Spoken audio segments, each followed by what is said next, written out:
Welcome. In this video I'm going to show you how you can determine quantiles using Python and my stikpetP library, which has a specific function for these. This includes the perhaps better known quartiles, quintiles, deciles, percentiles, etc. Because quantiles is just a generalized term. Quartiles, they split the data into 25%, so 25%, 50, 75. Quintiles do it with 20%, so 20, 40, 60, 80. Deciles in 10% and percentiles in, percentages. So a quartile, first quartile would be, 25% of the data would then have that score or lower, and 75% would have that score or higher. Now, to show you how you can obtain these using my library, I'll need some example data. For that, I'll simply import pandas, and then I can use their read CSV function to load in a data file. It's from the General Social Survey from 2012. I adjusted it slightly for example purposes, but it's basically the same. And then to just get an indication, we don't need all the data. I can just, and this is all the data, or at least the first 5 rows and some of the columns, but I'm only going to be using this accounting sci, which is actually short for accounting scientific, and shows the responses of on how scientific they think accounting actually is. And that ranged from very scientific up to not scientific at all. Note that these are not in order, but that's okay.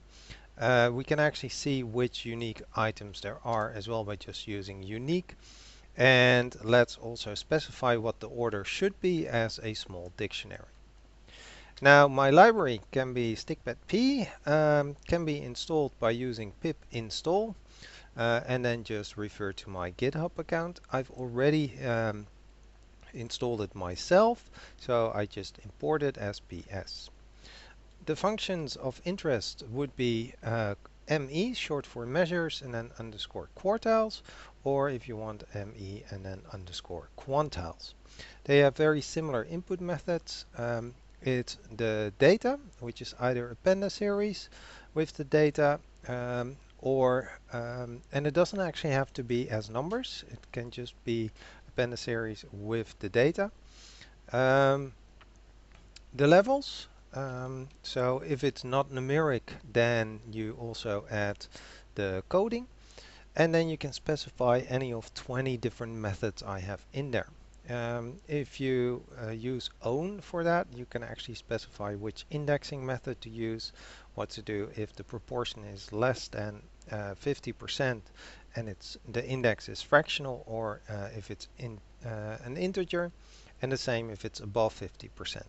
There are different ways of rounding then that can be employed. You can use linear interpolation. I have a whole separate video on how those 20 different methods actually work. This video will just focus on if you use the default options. You can then just call the function, add the field and the coding in my case, and it will nicely return the numeric values, but also the labels that go with that.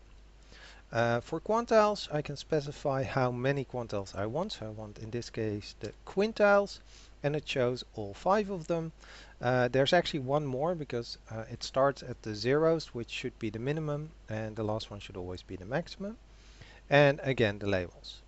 Now, if, for example, the values in the end are not integers, so for example, if I just have 1 to 4, and I use method, for example, excel, then I get to see that as a value it would be 1.75, the first quartile, which then actually is nicely shown as between not scientific at all and not too scientific. So these functions can also deal with non-numerical data. Right, I hope this was helpful, and thank you for watching.